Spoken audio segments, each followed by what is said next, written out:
ഉണ്ണികൃഷ്ണൻ പോറ്റിയുടെ വീട്ടിൽ പോയത് ഒരു തവണ. കടകംപള്ളി സുരേന്ദ്രൻ. ഉണ്ണികൃഷ്ണൻ പോറ്റി സോണിയാഗാന്ധിയെ കണ്ടതിൽ അസ്വാഭാവികതയില്ലെന്ന് കടകംപള്ളി സുരേന്ദ്രൻ. എന്നാൽ CPMനെതിരെ സ്വർണ്ണക്കൊള്ള ആയുധമാക്കുമ്പോൾ പോറ്റി സോണിയാഗാന്ധിയെ കണ്ടതും ചർച്ചയാകുമെന്നും ഇത് സ്വാഭാവിക രാഷ്ട്രീയ പ്രതിരോധമാണെന്നും കടകംപള്ളി സുരേന്ദ്രൻ പറഞ്ഞു. ശബരിമലയിൽ പോയപ്പോൾ ഉണ്ണികൃഷ്ണൻ പോറ്റിയെ നിരവധി തവണ കണ്ടിട്ടുണ്ടെന്നും 8 വർഷങ്ങൾക്ക് മുമ്പുള്ള ചിത്രങ്ങളാണ് ഇപ്പോൾ പ്രചരിക്കുന്നതെന്നും അദ്ദേഹം കൂട്ടിച്ചേർത്തു. ഉണ്ണികൃഷ്ണൻ പോറ്റിയുടെ വീട്ടിൽ ഒരു തവണ മാത്രമാണ് പോയിട്ടുള്ളത്.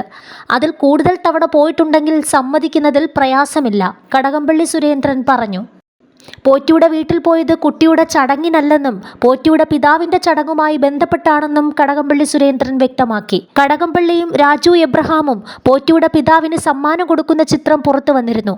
ഇതിന് പിന്നാലെയായിരുന്നു കടകംപള്ളി സുരേന്ദ്രന്റെ വിശദീകരണം. എന്നാൽ പോറ്റി സോണിയാഗാന്ധിയെ കണ്ടതിനെക്കുറിച്ച് കുറ്റപ്പെടുത്താതെയാണ് കടകംപള്ളി പ്രതികരിച്ചത്. കളങ്കിതനായ ഒരു വ്യക്തിയെ സോണിയാഗാന്ധി വിളിച്ച് വീട്ടിൽ കയറ്റുമെന്ന് താൻ കരുതുന്നില്ല എന്നും കടകംപള്ളി സുരേന്ദ്രൻ പറഞ്ഞു.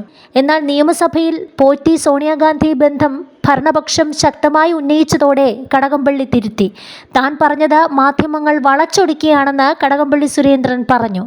താനും പോറ്റിയും നിൽക്കുന്ന ചിത്രം പ്രതിപക്ഷം ചൂണ്ടിക്കാട്ടുമ്പോൾ സ്വാഭാവികമായും എതിർ ചിത്രങ്ങളും വരാൻ സാധ്യതയുണ്ടെന്നാണ് താൻ പറഞ്ഞതെന്ന് കടകംപള്ളി പറഞ്ഞു.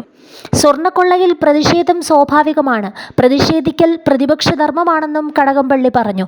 ദേവസ്വം മന്ത്രിക്ക് ക്ഷേത്രങ്ങളുടെ കാര്യത്തിൽ ഒരു റോളുമില്ലെന്ന മുൻവാദത്തിൽ ഉറച്ചു നിൽക്കുകയാണ് കടകംപള്ളി. അടൂർ പ്രകാശും ഉണ്ണികൃഷ്ണൻ പോറ്റിയും തമ്മിലുള്ള ചിത്രവും സ്വാഭാവികമാണെന്നും അദ്ദേഹം പറഞ്ഞു.